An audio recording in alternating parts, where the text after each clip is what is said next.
Alright. Let's just, sit here, I guess. I just thought this would be nice. Little, place. I don't know. Anyway. Let's continue where we left off, shall we?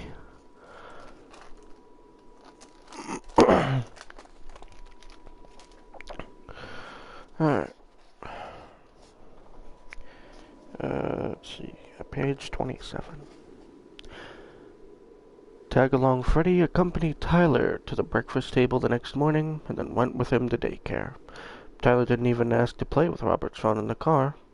He cuddled Freddy and talked to him instead. When they arrived in the classroom, Miss Lawrence squatted on the floor to examine Tyler's new toy. "Who's your friend?" she asked. "Freddy," Tyler said, sounding proud and delighted. He held the bear to Miss Lawrence's face so it seemed to kiss her cheek. Miss Lawrence laughed. "Freddy's very friendly." "I don't usually discourage bringing toys from home," Robert said, "but we got the bear yesterday, and he absolutely refuses to part with it." Miss Lawrence smiled and looked at Tyler, who was cuddling Freddy against his chest. It would be obvious to anyone how happy the toy made him. "Well, then I think we can make an exception in this case." Robert knew the teachers at the daycare cut Tyler some slack because he didn't have a mom. Just a sad but well-meaning dad who often seemed incompetent and overwhelmed. While on one hand he didn't like being looked at with pity, on the other hand he was happy to take all the breaks he could get. Every once in a while, as Robert worked in his cubicle, his tag-along Freddy timed wristwatch would vibrate. He would tap it and read a text from Freddy. "Messy fun with finger paints. Yum. Lunchtime. Nap time." He's snoozing away. There was something comforting about those messages, about the way they let Robert picture what Tyler was doing over the course of his day. It made him feel less isolated, like he was part of something. A family. He and Tyler may not have been the complete family that Robert had longed for, but they were still a family. Just like Miss Lauren had explained the idea of family to Tyler's class, they were people who loved each other, and that had to count for something. Saturday morning after breakfast, Robert grabbed his second cup of coffee and helped Tyler down from his booster seat. "It's a beautiful morning, buddy. Why don't we go outside and you can play in your sandbox?" "Yeah, sandbox," Tyler said. He grabbed his Freddy doll with one hand and his daddy's hand with the other. "Freddy play too." "Okay," Robert said. "Freddy can come too, but he can't get in the sandbox. Sand would be bad for his fur." Robert had settled into some kind of deal with the helpful inanimate object that was Tag-along Freddy. Freddy would give Robert regular updates on Tyler's safety and well-being, and in return, Robert would prevent Tyler from submerging Freddy in water, smearing him with spaghetti sauce, coating him in sand, or exposing him to any other messy form of peril. It was a mutually beneficial relationship. Outside, Tyler perched Tag-along Freddy on the side of the sandbox. Robert supposed it was so that Freddy could watch him play. Robert settled on a chair on the porch with his cup of coffee and watched Tyler play too. Tyler loved his sandbox, filled with toy dump trucks and bulldozers and other construction vehicles. Tyler loved taking his plastic shovel, filling his dump truck with sand, moving it around while making vroom sounds, then dumping out the sand, only to fill it up again. It never got old, as far as Robert could tell. From inside the house, Robert heard his phone ringing. He had meant to bring it outside, but left it on the kitchen counter. Parenting made him so scattered that it seemed he was always leaving something behind. "Hey, buddy, I'm gonna go get the phone," Robert said. "You stay in the sandbox, okay?" "Okay, Daddy," Tyler said, shoveling sand into the bed of his dump truck. "I'll be right back," Robert called. Robert ran into the kitchen and picked up his phone. A voicemail icon popped up, and he clicked on it. It was a recorded message from a sketchy-sounding company trying to sell him homeowner's insurance he didn't need. He deleted the message and headed back outside. The sandbox was empty. Fear gripped Robert's heart. "Tyler!" he yelled. "Tyler!" No answer. He ran up to the sandbox. He could see the indentation in the sand where Tyler had been sitting, but no Tyler. Tyler's tag-along Freddy still sat on the edge of the sandbox. Clearly, Freddy had not been watching. Robert looked at the open gate. It had been closed before, hadn't it? It saw a white van he didn't recognize driving away. Could Tyler be inside that van? It was the absolute worst thing he could imagine. Robert felt his dialogue for any time was watch vibrate. The watch screen announced, "A message from Freddy."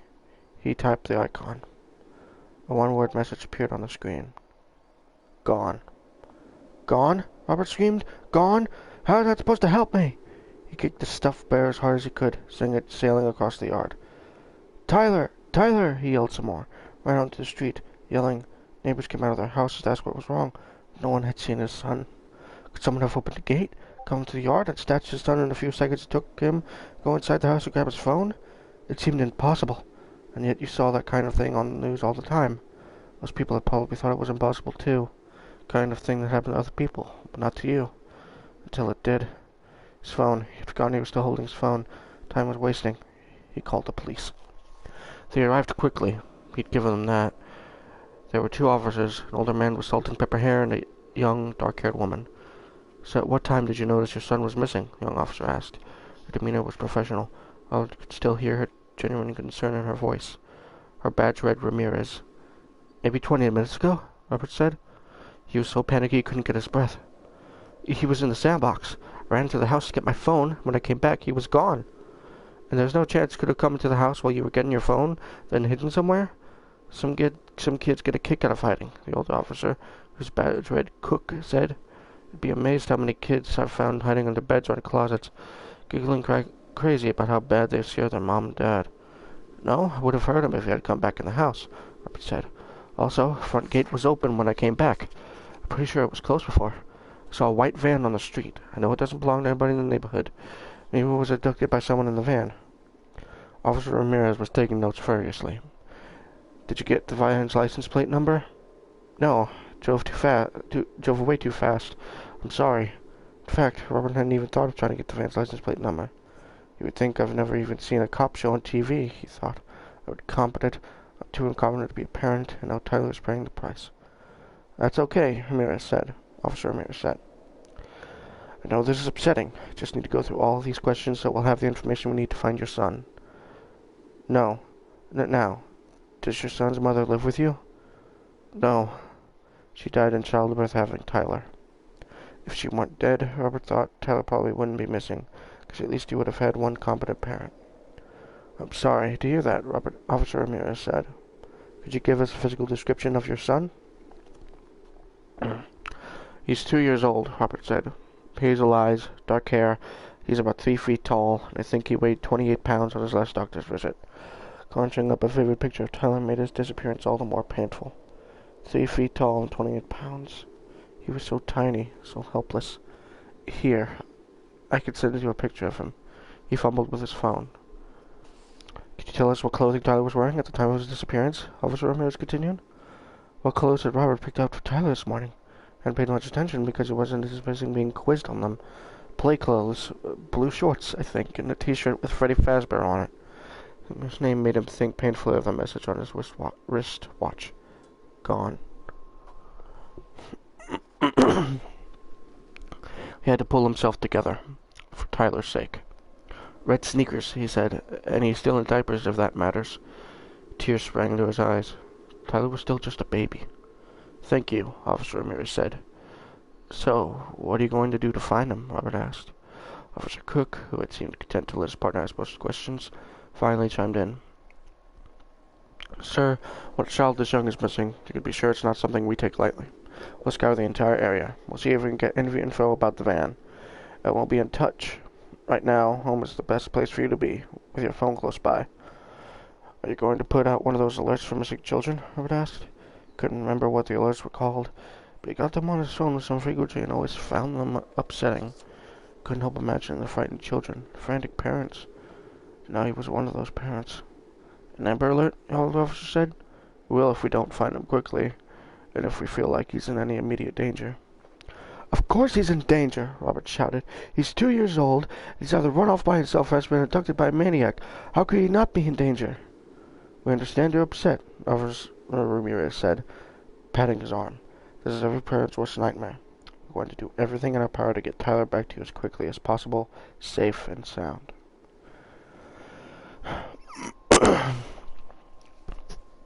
It was 5 p.m. There were still no leads. Police had assured him that they were asking around about a suspicious white van, hadn't received any useful information yet.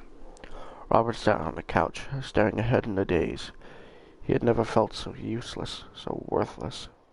He only had one job that mattered, and that was to keep his son safe. He had failed miserably. Everyone he loved died or disappeared. He couldn't protect anyone. Now he was all alone. Probably served him right. Robert's wristwatch vibrated. He felt a sudden small flutter of hope. Maybe the watch had some information about Tyler's whereabouts. He tapped. A message from Freddy. A text appeared. "Why don't you go to the cliffs?" Robert shivered as though the temperature in the room had just dropped by 40 degrees. Jumper's Cliff.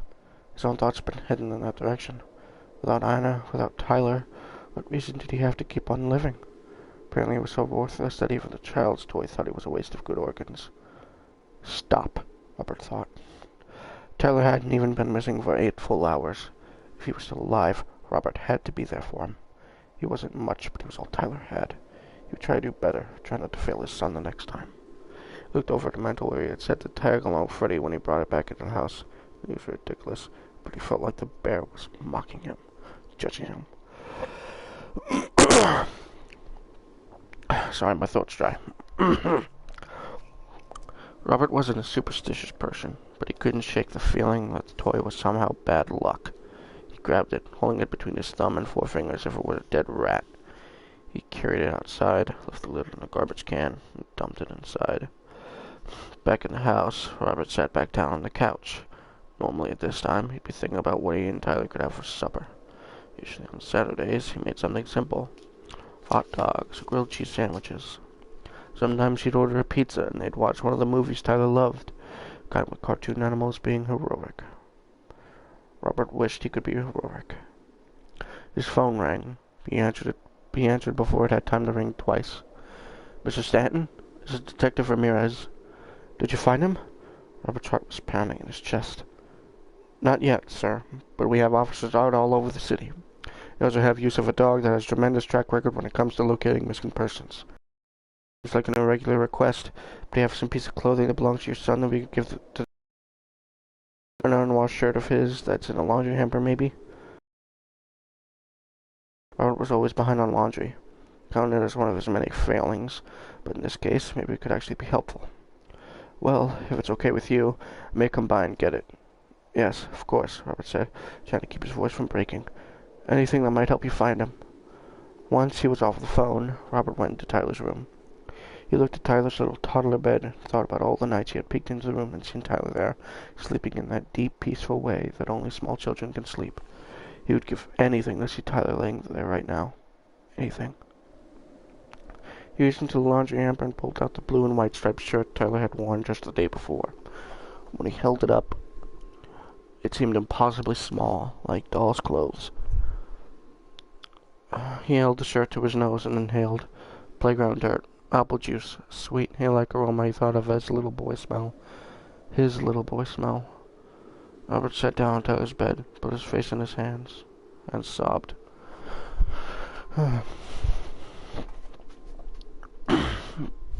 Pardon me, I need to drink something.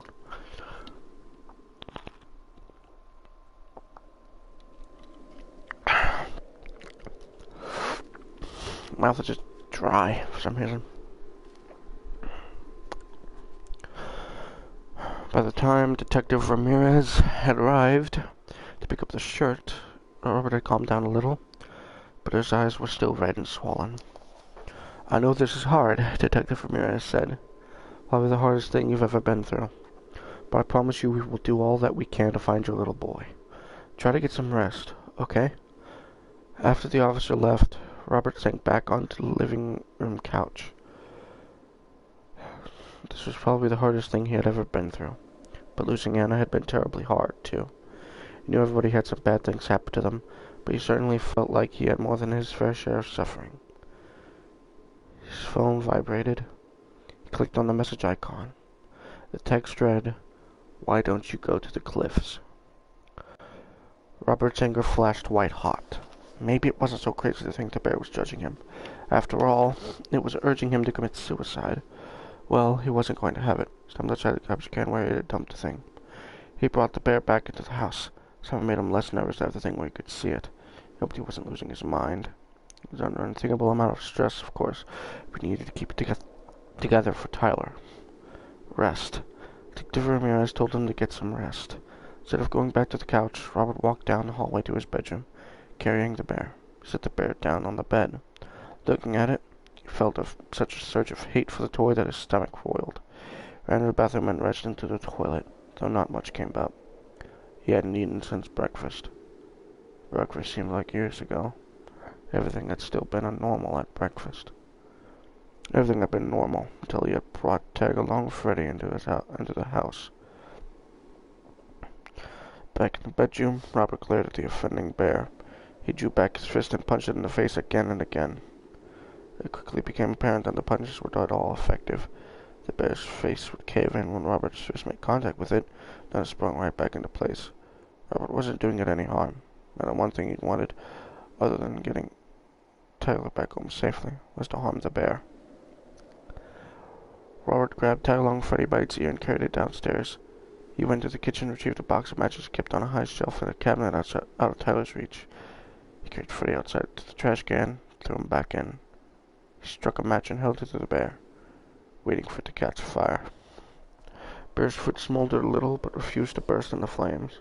Probably treated with some chemical, Robert thought, to make it flame retardant. Safety feature. Well, he put a stop to that. He grabbed the bottle of lighter fluid he kept near the grill. Robert doused the bear with lighter fluid, then he stuck another match or two in a garbage can. Tag-along Freddy went up in a satisfying whoosh of flames.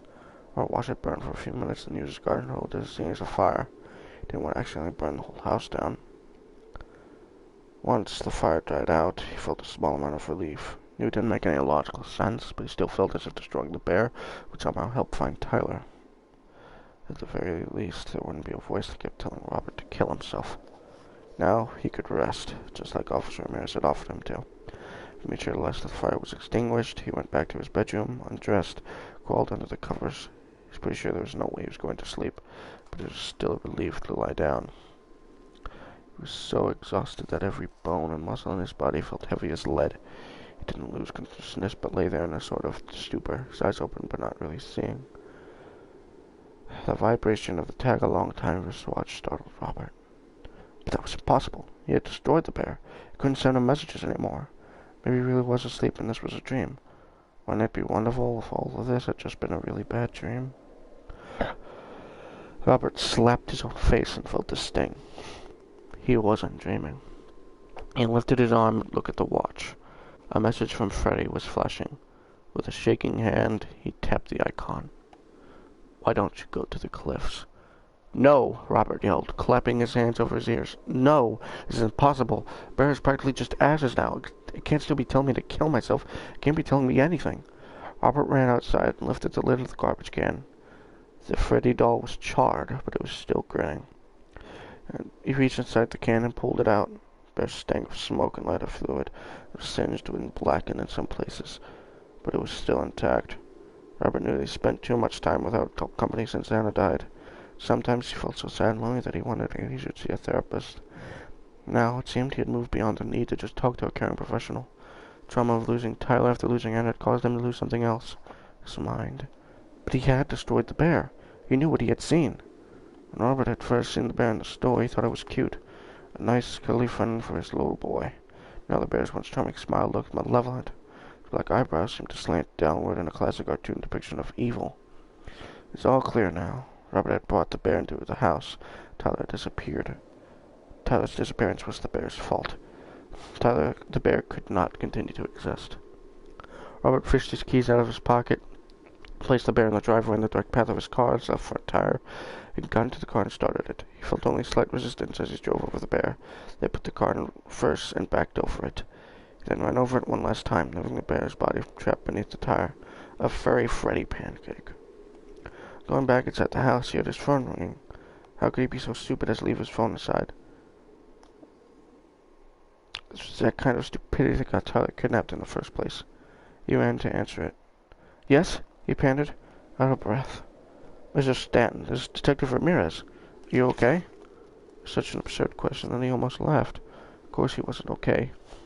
His child was missing, and he had just spent the past 5 minutes intentionally running over the child's favorite stuffed toy. These were not the actions of a person who was okay. He decided the question didn't deserve an answer.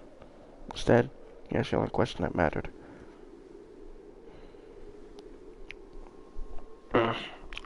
Did you find him? Not yet, Mr. Stanton, but I want to let you know a dog has a scent now and is searching for him. We also have the tag numbers of every white van in the metro area, running them to see if any of the owners have a history of criminal activities. Working hard to find your boy. I'll call you in the morning and update you. Morning seemed like years away. How was he going to make it until morning without Tyler? Without even any information about Tyler? Is there anything I should be doing? Stay close to the phone. Get some rest. Pray if you are the praying sort. And stay hopeful. Thank you, Robert said. Really, other than destroying the bear, there was nothing he could do. He was just a helpless, hopeless case. Just as they hung up the phone, his wristwatch vibrated. How? He yelled. How? He knew what he was going to say. He was sorely tempted to run it over just like the bear. There was still a tiny chance, wasn't there? The watch might have some connection to Tyler. That it might help locate him some way. He gritted his teeth and tapped a message from Freddy. Why don't you go to the cliffs? Broken, Robert sank to his knees and cried. The more the bear told him to go to the cliffs, the more suicide seemed like a welcome relief from his pain. Sure, it would be terrifying, standing on the edge, looking down at the jagged rocks below and willing himself to jump. But the fall would be so fast he wouldn't have time to think or feel anything. And the force with which he smashed into the rocks would be so hard he would die instantly. Even if there was some physical pain, it would still hurt less than the emotional pain that was ripping them apart. Without Anna and Tyler, what reason did he have to live? If he went to the cliffs, he could join Anna in death. Maybe there was even a possibility he would see her again on some other spiritual plane. And of course, it was possible that Tyler was also... This thought was so horrifying that it sent Robert running to the bathroom to retch up the unexistent contents of his stomach. He leaned over the toilet, gagging and sobbing. My little boy, were the words that played in a loop in his head. He flushed the toilet and stood up straight, caught a glance of himself in the mirror, and was shocked by what he saw. He seemed to have aged 10 years in a single day. His complexion was gray, his eyes were swollen and bloodshot. His face was streaked with tears and snot. An impulse, he turned on the water in the shower. Maybe standing under the spray would calm him down. A little, loosen the painful knots in his shoulders. He undressed and stepped into the stall, letting the hot jets of water pound his neck and shoulders. He felt his exhausted mind begin to wander. Tyler's first birthday. Knowing the joy that 1-year-olds take in destruction, Robert had gotten Tyler a special smash cake he could destroy in addition to a larger birthday cake that Robert could slice and serve. Tyler sat in his high chair wearing a comical paper birthday hat. When the smash cake was set before him, he cackled with delight and immediately jammed both fists into it. He brought his fist down to the cake again and again, and eventually gave one of his frosting-covered hands an experimental lick. Apparently liking what he had discovered, he dove into the cake face first, coming up with a mouth and a face full of frosting. Robert had filmed the whole thing, laughing. Robert had been so happy that day. He had thought about how that day was the first of many happy birthdays for his son, first of many birthdays he and Tyler would celebrate together. He had been wrong. Freddy's words echoed in his head. Why don't you go to the cliffs? 2 years before the birthday party, Robert and Anna's first anniversary. The official gift for the first wedding anniversary was supposed to be paper. Robert had checked out a book on origami from the library. After a lot of failures and frustration, learned how to make origami cranes. For weeks, he spent every spare minute he had folding pieces of paper into cranes. Near their anniversary, they had gone to their favorite sushi restaurant, and Robert had presented Anna with a box of 100 origami cranes. One crane, he said, for every year of happiness they would have together. Robert had known realistically that he and Anna couldn't possibly have 100 years together. In his darkest nightmares, he never would have dreamed that they only had 1 year left. Were some people just doomed to lose everyone they loved? Or was it just Robert's own personal curse? Those words again. Why don't you go to the cliffs? Robert stood under the shower until the water ran cold, and he started to shiver. He turned off the faucet and grabbed a towel. He dried himself off and put on his bathrobe, but he was still shaking, not just with cold, but with sadness and fear.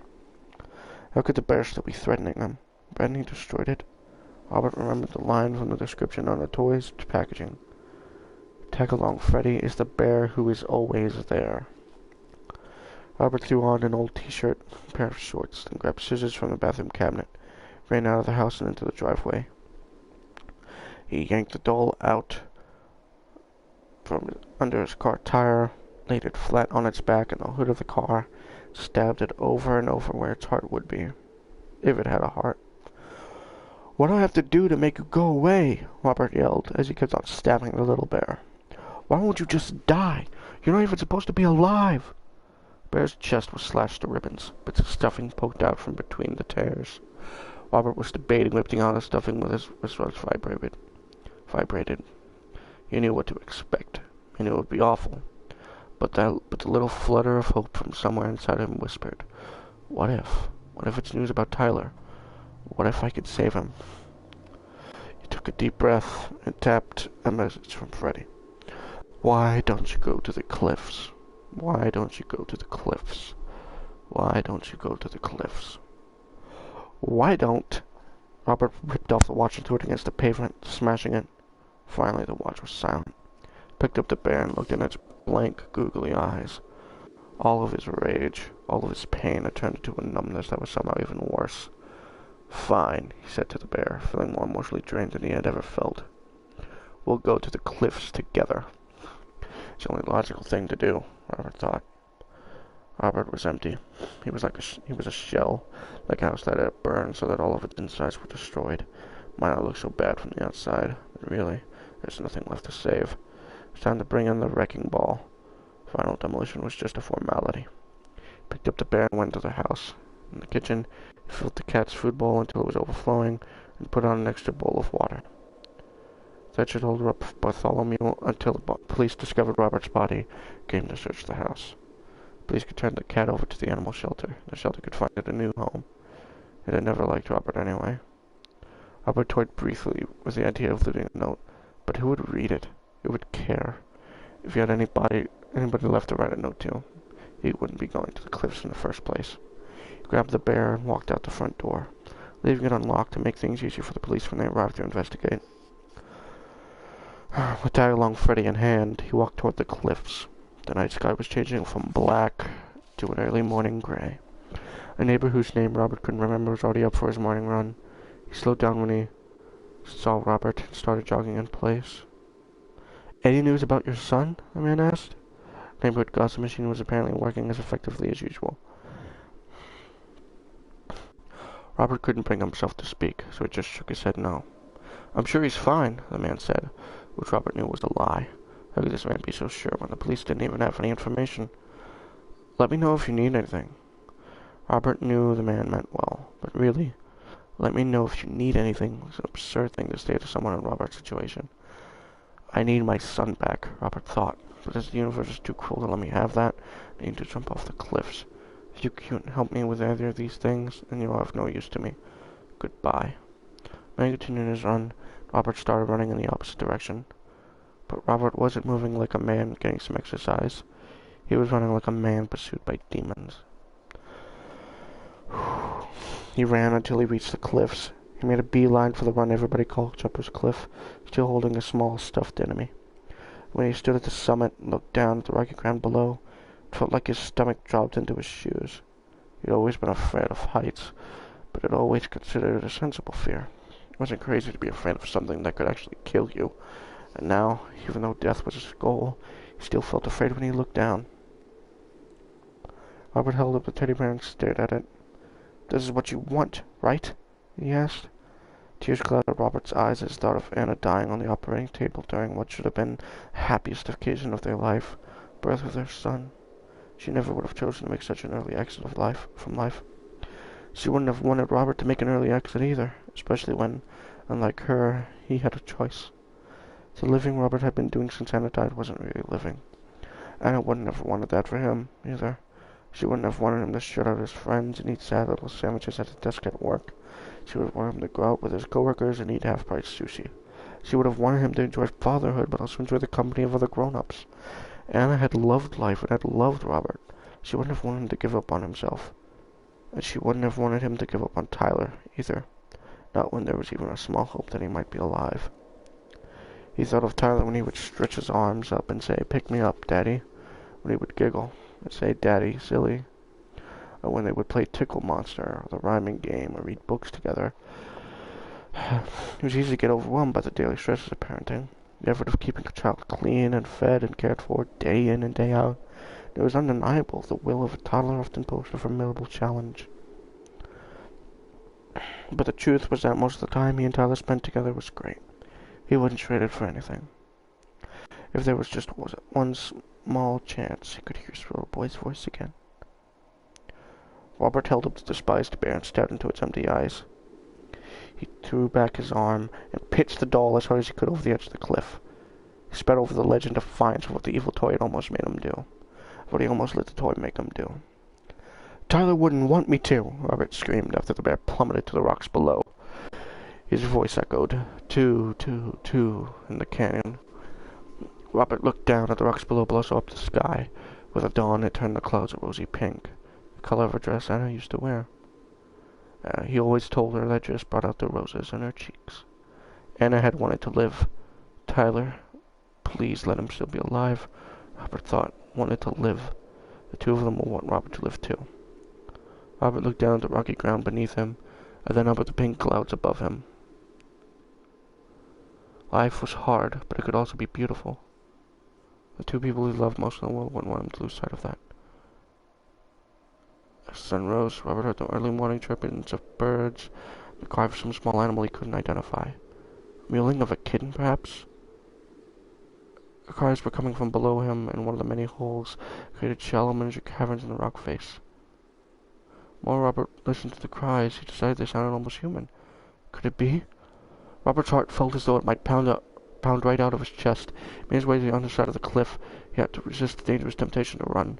How embarrassing that would be if he decided to live and then fell off the cliff by accident. As he got closer to the caverns, the cries became more distant. A high keening that could be a wounded animal, but also could be a frightened human child. Robert stood in front of the openings in the rock face, hoping that he would see a son, not a wounded animal that might attack him out of fear. "Tyler!" he yelled. "Tyler, is that you?" "Daddy!" Tyler's voice, weak from crying, came from the hole nearest Robert. "Daddy! Daddy, come get me!" The hole wasn't even wide enough for Robert's shoulders to fit through. "I can't fit in that hole, buddy. You're gonna have to come to me. Come toward my voice, buddy. You can do it." He was scrabbling in the hole, and then, in what couldn't have been more than a minute, Tyler poked his head out of the rocky opening like some kind of woodland creature. He held out his arms, and Robert scooped him up and hugged him. Tyler was dirty and sweaty from his overnight stay in the caverns, but to Robert he still smelled sweeter than anything else in the world. "You scared me half to death, buddy," Robert said, holding Tyler close. "Why in the world did you run off like that?" "I saw a doggy," Tyler said, like it was the most logical answer in the world. "So you tried to follow the doggy and got lost?" "Uh-huh." Tyler rested his head on Robert's shoulder. "Well, that was really dangerous, buddy. You should never leave the yard unless I'm with you. Promise me you'll never do that again." "Okay, Daddy," Tyler said. Robert hoped he meant it. "Good. Let's go home." "Yeah, carry me," Tyler said. Robert could hear the tiredness in his voice.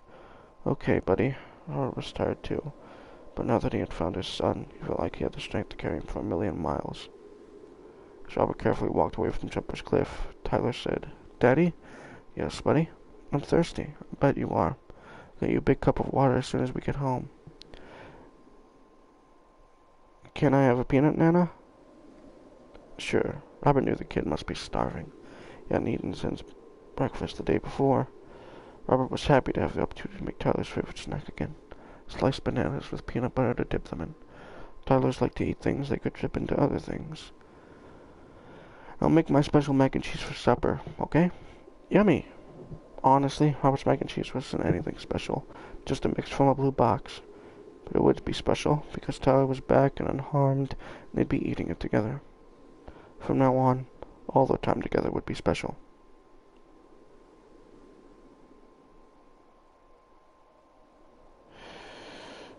Thought occurred to Robert as they reached the lower cliffs. Hang on just a second, buddy. I want to see something. Is that getting too close to the edge? Robert peered down in the direction in which he'd thrown Tag along Freddy. The little bear was nowhere to be seen. What you see, Daddy? Tyler asked. Nothing, buddy. Look how pretty the sky is. Your mommy used to have a dress the color of those clouds. He decided he would no longer keep silent about Anna. Tyler needed to hear about his mom, just as Robert needed to talk about her. If they talked about her, if they thought about her, there was a way in which he would still be with them. Mommy pretty, Tyler said. Yes, she was, Robert said. Would you like to look at some pictures of your mommy sometime soon? Yeah, Tyler said. Tomorrow, Robert decided, he would take the photos of Anna down from the attic. He could put some on the mantel in the living room, maybe one in Tyler's room, too. We'll do that tomorrow, then, Robert said. And I can tell you some stories about her, too. Her mommy was very pretty and smart and nice. Daddy's nice, too, Tyler said. It was a high compliment from a 2-year-old. Thanks, buddy. I love you, Robert said, holding Tyler's security as he walked further and further away from the cliffs. I love you, Daddy. Love you too, buddy. Robert set Tyler on the ground. Tyler slipped his hand into his daddy's, and they walked together toward home.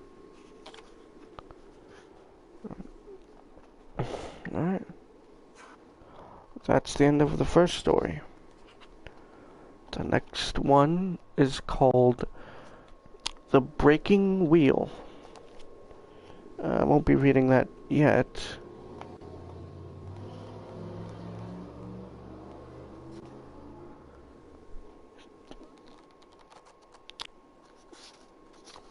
But I think it'll be interesting.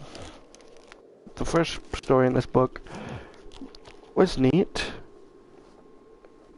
and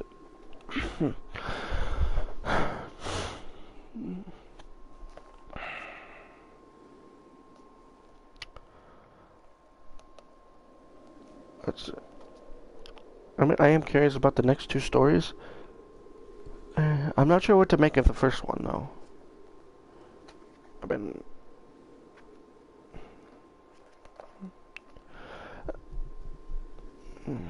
Well, I'm not one to... I don't really theorize much or anything. I haven't even read the whole book yet, either. But... I hope you enjoyed listening.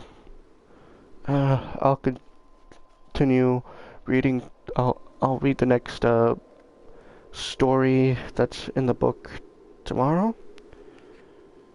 And, yeah, have a good day or a good night, and stay safe. Let's see.